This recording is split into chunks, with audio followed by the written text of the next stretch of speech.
Hi friends, welcome to my classes. നമ്മൾ work എക്സിക്യൂഷനെ കുറിച്ച് പറഞ്ഞു, മെഷർമെന്റ് ബുക്കിനെ പറ്റി പറഞ്ഞു, എല്ലാം പറഞ്ഞു. ഇനി അടുത്തത് ഏറ്റവും ലാസ്റ്റ് ടോപ്പിക് ആണ് പേയ്മെന്റ് ഓഫ് വർക്ക്. എങ്ങനെ പൈസ കൊടുക്കാം, എങ്ങനെയാണ് പൈസ കൊടുക്കുന്നത്, അതാണ് നമ്മൾ ചർച്ച ചെയ്യാൻ വേണ്ടി. ഇതിൽ മൂന്ന് ഔട്ട്കം കവർ ആവും: 2.1.9, 2.1.10, 2.1.1. ഇത്രയും കാര്യങ്ങൾ ഇതിൽ കവർ ആവും. ആദ്യമായിട്ട് ഫസ്റ്റ് ഓഫ് ഓൾ പേയ്മെന്റിന്റെ ഒരു ഇൻട്രൊഡക്ഷൻ ആണ്. What is A payment? In public work department requires various types of material for the execution and also gets work done through contractors. സാധാരണ കോൺട്രാക്ടർ വഴിയാണ് എല്ലാ വർക്കും പബ്ലിക് വർക്ക് ഡിപ്പാർട്ട്മെന്റ്, എല്ലാം എന്നല്ല, most probably contract വഴി ഇല്ലാതെ ചെയ്യുന്ന വർക്കൊക്കെ നമ്മൾ പഠിച്ചു. ഡയറക്റ്റ് എങ്ങനെ work ചെയ്യിപ്പിക്കുന്നത്. The payments of supplies of materials of works executed by contractor or other services rendered are paid them. Bill വഴിയാണ് അവർക്ക് പേയ്മെന്റ് കൊടുക്കുന്നത്, പൈസ കൊടുക്കണ്ടേ. അപ്പോൾ ബില്ല് സമർപ്പിക്കുന്നു അവർ, ആ ബില്ല് സമർപ്പിച്ചിട്ട് ആ ബില്ല് വഴിയാണ് നമ്മൾ പേയ്മെന്റ് കൊടുക്കുന്നത്. The payment to the contractor are made by preparing bills. Bills ആരാ തയ്യാറാക്കുന്നത്? കരാറുകാർക്ക് വേണ്ടിയിട്ട് ആരാ തയ്യാറാക്കുന്നത്? അസിസ്റ്റന്റ് എഞ്ചിനീയർ ആണ് നോർമലി തയ്യാറാക്കുന്നത്. ഇത് പാസ് ചെയ്യുന്ന ഈ ബില്ല് പാസ് ചെയ്യുന്ന അധികാരം ഇവിടെ അസിസ്റ്റന്റ് എക്സിക്യൂട്ടീവ് എഞ്ചിനീയർ എന്ന് എഴുതിയിട്ടുണ്ട്. അത് PWDയിൽ ഓരോ ഇത്ര പൈസ വരെയുള്ളത് അസിസ്റ്റന്റ് എക്സിക്യൂട്ടീവ് എഞ്ചിനീയർക്ക് പാസ്സാക്കാം, ഇത്ര ലിമിറ്റ് വരെയുള്ളത് എക്സിക്യൂട്ടീവ് എഞ്ചിനീയർക്ക് പാസ്സാക്കാം. അതിനൊരു പരിധിയൊക്കെ ഉണ്ട്. അത് ഇത്ര ലിമിറ്റിന് മേലെ സൂപ്പറിൻറ്റൻഡന്റ് എഞ്ചിനീയർക്ക് പാസ്സാക്കാം. അങ്ങനെയൊക്കെ ഒരു ലിമിറ്റ് ഉണ്ട്. ജസ്റ്റ് സൂചിപ്പിച്ചെന്നുള്ളൂ, മനസ്സിലാക്കുക നമ്മൾ. The bills are only prepared for the work done or supply. ആരാണ് ബില്ല് പ്രിപ്പയർ ചെയ്യുന്നത്? അസിസ്റ്റന്റ് എഞ്ചിനീയർ ആണ് ബില്ല് പ്രിപ്പയർ. ബില്ല് പാസ്സാക്കുന്നത് assistant executive engineer or above, അങ്ങനെ എഴുതിയാൽ മതി.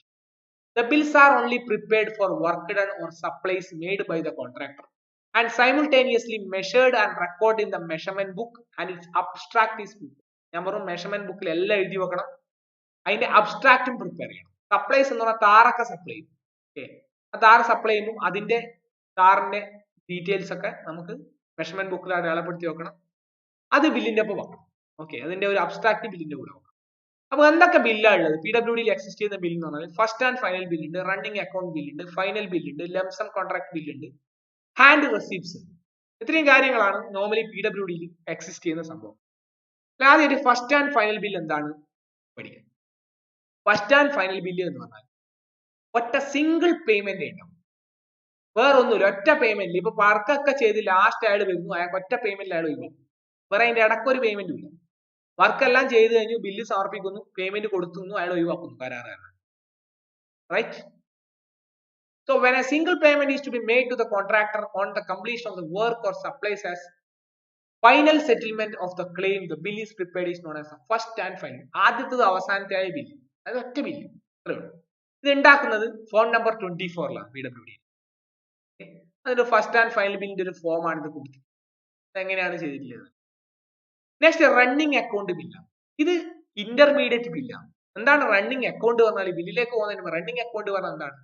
The term used for the account with a contractor when the payment for the work done is made to him at convenient intervals, while the final settlement is done either on the completion of the work or termination of the contract. ഇടക്കിടക്ക് കൊടുക്കുന്ന ബില്ലിനാണ് നമ്മൾ running account. ഇപ്പൊ 10 കോടിയുടെ വർക്കാകുമ്പോൾ ഒരു 3 കോടിയാകുമ്പോൾ ഒരു running account bill പോകും, ഒരു 6 കോടിയാകുമ്പോൾ 1 പോകും, അങ്ങനെ കഷ്ണമായിട്ട് ബില്ല് കൊടുക്കും. The bill prepared for the payment to be made on the running account basis to the contractor in respect of work done or supplies made by him and duly measured is known as the running account bill. ഇടക്കിടക്ക് കൊടുക്കുന്നത്, ഇടക്ക് കുറച്ച് measure ചെയ്യും, അയാൾക്ക് അതിന്റെ പൈസ കൊടുക്കും. എന്നാൽ വലിയ വർക്കിനൊക്കെയാണ് ഈ റണ്ണിങ് അക്കൗണ്ട് ബില്ല് നോർമലി പോകുന്നത്. The payment may or may not for full value of the work done by him. ആവാതിരിക്കും. നോർമലി ഫോൺ നമ്പർ 26ലാണ് പ്രിപ്പയർ ചെയ്യുന്നത്. 26ന്റെ ഒരു ഫോമാണിത്, ഗൂഗിളിൽ അടിച്ചാൽ കിട്ടും സാർ, റണ്ണിങ് അക്കൗണ്ട് ബില്ലിന്റെ ഒരു form. Then final bill. Final bill എങ്ങനെയാണ്? ഈ ഫൈനൽ ബില്ല് എന്ന് പറഞ്ഞാൽ ഈ റണ്ണിങ് അക്കൗണ്ട് ബില്ലൊക്കെ കഴിഞ്ഞ്, റണ്ണിങ് അക്കൗണ്ട് ബില്ല് പറഞ്ഞാൽ അടക്കില്ല ബില്ലാണ്. ഈ റണ്ണിങ് അക്കൗണ്ട് ബില്ല് കഴിഞ്ഞാൽ ഏറ്റവും ലാസ്റ്റ് ഒരു ബില്ല് കൊടുക്കുക, അതിന്റെ പേരാണ് final bill.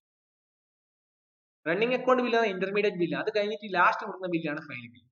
This bill is prepared for the payment to the contractor on the completion of the work on or termination of his contract in full settlement of the account on form number 24. ഇത് ഏത് ഫോമിലായിരുന്നു? Running account number 26ലായിരുന്നു, പക്ഷെ final bill 24 തന്നെയാണ്. First and final bill ഏതിലാണ്? 24 തന്നെയാണ്. Okay, So last payment on a running account ആണ് final. Then lump sum contract bill എന്ന് പറഞ്ഞാൽ contract account bill എന്ന് പറഞ്ഞാൽ the bill prepared for the payment to the contractor for the final payment for the of the work completed by him on lump sum contract basis only. അപ്പോൾ lump sum contract already എന്താണ് lump sum contract എന്ന് വെച്ചാൽ ഒരു തുകക്ക് വേണ്ടിയിട്ടുള്ള contract ആണ് lump sum contract. അപ്പോൾ ഈ lump sum contractൽ എങ്ങനെയാണ് പേ ചെയ്യുന്നത് എന്നുള്ളതാണ് അതാ lump sum contract account bill എന്ന് പറയുന്നത്. അത് ഫോം 27B ൽ ആണ് ഇത് ഉപയോഗിക്കുന്നത്. This form is not used for any type of contract. മറ്റ് ഒരു ടൈപ്പ് ഓഫ് കോൺട്രാക്റ്റിനൊന്നും ഈ മറ്റെന്താണ് ഈ ഫോം ഉപയോഗിക്കാൻ വേണ്ടി പാടില്ല. Hand receipts are used for small miscellaneous payments ആണ്. ചെറിയ മിസലേനിയസ് വർക്കിനൊക്കെ ചെറിയ കടലാസിൽ എഴുതിയിട്ട് ചെറിയ അതിനെയാണ് ഹാൻഡ് റെസിപ്റ്റ് എന്ന് പറയുന്നത്. അത് കിട്ടിപ്പോയിച്ചു എന്നൊക്കെ പറഞ്ഞിട്ട് എഴുതിയിട്ട് പേടിയുന്നത് ഹാൻഡ് റെസിപ്റ്റ് വെച്ചിട്ടൊക്കെയാണ് നമ്മൾ ചെയ്യുന്നത്. ചെറിയ വർക്കിനൊക്കെ അങ്ങനെ ചെയ്യും. ഇനി എന്തൊക്കെ റിക്കവറീസ് ആണ് ഒരു ബില്ലിന്ന് ചെയ്യേണ്ടത്? ബില്ലിന്റെ നമ്മൾ മെഷർമെന്റ് ഒക്കെ എടുത്തു അതേ പൈസ കരാറുകാരന് കൊടുക്കാൻ പാടുണ്ടോ? പാടില്ല. കുറച്ച് റിക്കവറീസ് കുറച്ച് പൈസ പിടിച്ചെടുക്കണം. എന്തൊക്കെ പിടിച്ചെടുക്കണം? എന്തൊക്കെയാണ്? It should be checked while preparing the bill whether the following recoveries are made. Recovery for advance payment. ഇതിന് മുന്നേ റണ്ണിങ് അക്കൗണ്ട് പേയ്മെന്റ് ആണ് മുന്നേ എത്ര പൈസ കൊടുത്തു നമ്മൾ ബാക്കി കൊടുക്കാൻ വേണ്ടി പാടും. അഡ്വാൻസ് പേയ്മെന്റ് ഉണ്ടെങ്കിൽ അത് നോക്കണം. Recovery in respect of department materials issued to the contract. Department ചിലപ്പോൾ താറ് ഫ്രീ ആയിട്ട് കൊടുത്തിട്ടുണ്ടാവും. അങ്ങനെ അതിന്റെ പൈസ അവൻ അതിന് പിടിക്കണം.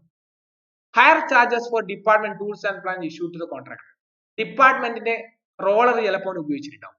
ഡിപ്പാർട്ട്മെന്റ് വേറെ എന്തെങ്കിലും പ്ലാന്റോ ഇപ്പൊ ഒരു ബിറ്റുമെൻ ഉണ്ടാക്കുന്ന കോൾട്ടാർ അല്ലെങ്കിൽ ടാർ മിക്സ് ഉണ്ടാക്കുന്ന ഒരു പ്ലാന്റ് ഉപയോഗിച്ചിട്ടുണ്ടാവും. അപ്പൊ അതിന്റെ വാടക ഇതൊക്കെ അവന്റെ കയ്യിൽ നിന്ന് പിടിക്കണം. Amount to be withheld towards security deposit. Security deposit അവിടെ വിത്ത്ഹെൽഡ് ആയിട്ടുണ്ടാവും പിടിച്ചു വെച്ചിട്ടുണ്ടെങ്കിൽ അതും ചിലപ്പോൾ ഓൻ സെക്യൂരിറ്റി ഡെപ്പോസിറ്റ് ഓൻ നേരത്തെ മേടിച്ചു പോയിട്ടുണ്ടാവും.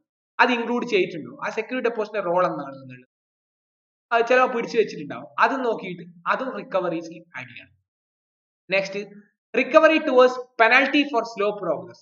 സ്ലോ പ്രോഗ്രസ് ആണെങ്കിൽ അതുപോലെ ചിലപ്പോ ഗണ്ണി ബാഗ്സ് ഒക്കെ എടുത്ത് ചാക്കൊക്കെ എടുത്ത് പോയിട്ടുണ്ടാവും തിരിച്ചു കൊണ്ടുവച്ചിട്ടുണ്ടാവില്ല. അപ്പൊ അതിന്റെ പൈസ അവന്റെ കയ്യിൽ പിടിക്കണം. ചിലപ്പോൾ സെക്യൂരിറ്റി ഡെപ്പോസിറ്റ് ചിലപ്പോൾ സെക്യൂരിറ്റി ഡെപ്പോസിറ്റിന്റെ കാര്യത്തിൽ എന്തെങ്കിലും വിട്ടുവീഴ്ച ചെയ്തിട്ടുണ്ടാവും. എന്തെങ്കിലും ധാരണയാക്കിയിട്ട് ചിലപ്പോൾ സെക്യൂരിറ്റി ഡെപ്പോസിറ്റ് ഒക്കെ എന്ത് ചെയ്യാം എന്തെങ്കിലും ധാരണയാക്കിയിട്ടൊക്കെ കൊണ്ടുപോവാം. അപ്പോൾ ആ കൊണ്ടുപോകുമ്പോൾ അതിൽ ചിലപ്പോൾ ചില പൈസ പിടിച്ചു വെച്ചിട്ടുണ്ടാവും സെക്യൂരിറ്റി ഡെപ്പോസിറ്റ്. ഇവന്റെ വർക്ക് ചിലപ്പോൾ ഇംപ്രോപ്പർ ആവും. അപ്പൊ സെക്യൂരിറ്റി ഡെപ്പോസിറ്റ് ഫുള്ള് കൊടുക്കൂല, ലേശം പിടിച്ചു ബാക്കി കൊടുക്കും. അപ്പൊ അങ്ങനെയുള്ള അവസ്ഥയിലൊക്കെ അപ്പൊ ആ എത്ര റിക്കവർ ചെയ്യണം എത്ര പിടിച്ചെടുക്കണം അതൊക്കെ നോക്കും നമ്മൾ. അതൊക്കെ റിക്കവറീസ് ആണ്. ഇനി കോൺട്രാക്ടർ ലെഡ്ജർ എന്ന് പറഞ്ഞിട്ട് ടേം. ഇതൊക്കെ കഴിഞ്ഞു, ബില്ലൊക്കെ കഴിഞ്ഞു. ഇനി അടുത്തൊരു നിങ്ങളുടെ സിലബസിലെ സാധനം കോൺട്രാക്ടർ ലെഡ്ജർ. എന്താണ് കോൺട്രാക്ടർ ലെഡ്ജർ എന്ന് പറഞ്ഞാൽ? Is A personal account of A contractor where all transactions regarding the particular contractor are handled. ഇപ്പോ ഞാനൊരു കോൺട്രാക്ട് ആണെങ്കിൽ എന്നെ കുറിച്ചുള്ള എല്ലാ ട്രാൻസാക്ഷൻസിന്റെ ഡീറ്റെയിൽസും ആ കോൺട്രാക്ടർ ലെഡ്ജറിൽ ഉണ്ടാവും. ഇത് എക്സിക്യൂട്ടീവ് എഞ്ചിനീയർ അതായത് ഡിവിഷൻ ഓഫീസിലാണ് ഈ കോൺട്രാക്ടർ ലെഡ്ജർ മെയിൻറ്റെയിൻ ചെയ്യുന്നത്. രണ്ടാമത്തെ point, all payment recoveries of adjustments are taken in the ledger. അതെല്ലാം എഴുതി വെച്ചിട്ടുണ്ടാവും. റിക്കവറീസ് എന്താ അഡ്ജസ്റ്റ്മെന്റ്സ് ഒക്കെ ഉണ്ടെങ്കിൽ എല്ലാം എഴുതി വെച്ചിട്ടുണ്ടാവും. ഒരു കരാറുകാരന്റെ പ്രൊഫൈലാണ് ഉണ്ടാക്കുന്നത്. Recoveries of debit balance of the ledger should be made from the contractor regularly at the first available chance to avoid accumulation of arrears. അതിന്റെ ബാലൻസ് ഒരു ഡെബിറ്റ് ബാലൻസ് മെത്തേഡിലാണ് എഴുതുന്നത്. അപ്പോ എന്തൊക്കെ റിക്കവറീസ് ആണ് എന്നുള്ളത് കറക്റ്റ് ആയിട്ട് എഴുതി വെക്കുക. അവസാനം അതൊരു എല്ലാം അക്യുമുലേറ്റ് ചെയ്യുന്ന ഒരു അവസ്ഥയിലേക്ക് വരാൻ വേണ്ടി പാടില്ല. For every contractor a separate ledger is maintained and each contract ledger is closed and balanced monthly close ചെയ്യും. അതുപോലെ ഇനി എത്ര കരാറാണ് കൊടുക്കാനെങ്കിൽ വ്യക്തമായ ഡിപ്പാർട്ട്മെന്റ് ധാരണ കിട്ടും. അതാണ് കോൺട്രാക്ട് ലെഡ്ജർ. അതിന്റെ ഒരു ഫോർമാറ്റ് ആണ് കൊടുത്തിരിക്കുന്നത്. Date, voucher number, serial number of bill, net transaction, name of work account and particular of transaction, gross transaction, debit എത്ര, ക്രെഡിറ്റ് എത്ര, total up to date value of work or supply, എന്തെങ്കിലും remarks ഉണ്ടെങ്കിൽ അതും ഇതിലാണ്. ഇനി അടുത്ത last ഒരു term ആണ് ഇംപ്രസ്ഡ് മണി. എന്താണ് ഇംപ്രസ്ഡ് മണി? ഡിപ്പാർട്ട്മെന്റ് ഉപയോഗിക്കുന്നത്. യഥാർത്ഥത്തിൽ ഇംപ്രസ്ഡ് മണി എന്ന് പറഞ്ഞാൽ നമ്മുടെ അസിസ്റ്റന്റ് എഞ്ചിനീയർക്ക് ഒരു പവറാണ്. അദ്ദേഹത്തിന് ഒരു 50,000 രൂപ നമ്മുടെ ഡിപ്പാർട്ട്മെന്റ് ഇട്ടുകൊടുക്കും. ചെറിയ ചെറിയ വർക്കിനൊക്കെ അയാൾക്ക് ഹാൻഡ് റെസീപ്റ്റ് ഉപയോഗിച്ചിട്ട്, അതായത് ഈ ഇംപ്രസ്ഡ് മണി എന്നാണ് പറഞ്ഞത്, അയാൾ അക്കൗണ്ടിലേക്ക് പേഴ്സണൽ അക്കൗണ്ടിലേക്ക് ഇട്ടുകൊടുക്കും. അത് ഉപയോഗിച്ചിട്ട് അയാൾക്ക് വർക്ക് ചെയ്യാം. ഓക്കെ, അതാണ് imprest money. It's a standing advance of a fixed amount of money given to an individual to enable him to make certain petty payments entrusted to his charge by the executive engineer or assistant executive engineer. Bar A. Normally ഇത് എയ്ക്കാണ് ഞാൻ കണ്ടില്ല. അപ്പോൾ ഇതിന് നമ്മൾ ഒരു fixed amount നമ്മൾ കൊടുക്കും ഒരു ഇൻഡിവിജ്വൽ. ആ ഇൻഡിവിജ്വൽ എന്ന് പറഞ്ഞാൽ ഇംപ്രസ്ഡ് മണി എന്ന് എടുത്തിട്ടാണ് കൊടുക്കുന്നത്. അതാണ് ഇംപ്രസ്ഡ് മണി. ഓക്കെ, ഇംപ്രസ്ഡ് മണിയാണ് നമ്മൾ കൊടുക്കുന്നത്. The amount of interest is fixed on the basis of actual requirement for current expenses within a month. അപ്പോൾ എക്സ്പെൻസ് ഒക്കെ നോക്കിയിട്ട് ഫിക്സഡ് ആണ് എന്നാണ് പറയുന്നത്. ഈ ഇങ്ങനെ ആയിരുന്നു പണ്ട്. ഓക്കെ, മന്ത്ലി എക്സ്പെൻസ് ഒക്കെ വെച്ചിട്ട് ഒരു ഫിക്സഡ് എമൗണ്ട് ആണ്. പക്ഷെ ഇപ്പൊ PWD എന്ന് പറഞ്ഞാൽ ഒരു 50,000 രൂപ എയ്ക്ക് കൊടുത്തിട്ടുണ്ട് ഇംപ്രസ്ഡ് മണി ആയിട്ട്. അദ്ദേഹത്തിന് അത് എപ്പോ വേണമെങ്കിലും ഉപയോഗിക്കാം. വർക്ക് നേച്ചർ നോക്കിയിട്ട് ഇപ്പൊ നാളെ ഒരു ചാല് വൃത്തിയാക്കണം, അപ്പൊ ഇതൊന്നും തന്നെ ഇംപ്രസ്ഡ് മണി എന്ന് പറഞ്ഞിട്ട് 2,000 രൂപ എടുത്തിട്ട് ആ ചാല് വൃത്തിയാക്കുന്ന ഒരാളാണ്. ഓക്കെ, അപ്പൊ സ്പെഷ്യൽ സാങ്ഷൻ ഗവൺമെന്റ് ഒന്നും ഒരു സാങ്ഷൻ വേണ്ട. എയ്ക്കില്ല ഒരു AS പവർ ആണ് യഥാർത്ഥത്തിൽ. ഒരു അദ്ദേഹത്തിന്റെ ഒരു സാങ്ഷനിങ് പവർ ആണ് ഈ ഇംപ്രസ്ഡ് മണി. അത് ഇംപ്രസ്ഡ് മണി കൊടുത്താൽ അത് ഏത് മന്ത് ഡേറ്റിനാണ് കൊടുത്തത്, വൗച്ചർ നമ്പർ, ട്രാൻസാക്ഷൻസ്, അതുപോലെ ക്യാഷ് പേയ്മെന്റ് എത്രയാ, ടോട്ടൽ എത്രയാ, ഏതിലേക്കാണ് ട്രാൻസ്ഫർ ചെയ്തത് എന്നൊക്കെ വ്യക്തമായിട്ട് എഴുതി വെക്കണമെന്നാണ്. ഇത്രയും കാര്യങ്ങളാണ് ഈ ഒരു മൊഡ്യൂളിൽ പറയാനുള്ളത്. എല്ലാം റിവേഴ്സ് ചെയ്യുക. ടെൻഡർ തൊട്ട് കോൺട്രാക്ട് തൊട്ട് എല്ലാ കാര്യങ്ങളും ബിൽസും എല്ലാം റിവേഴ്സ് ചെയ്യുക. സംശയം ഉണ്ടെങ്കിൽ ഗൂഗിൾ ക്ലാസ് ചോദിക്കുക. അപ്പൊ അടുത്ത ക്ലാസ് കാണാം, അടുത്ത മൊഡ്യൂളിൽ കാണാം. ബൈ.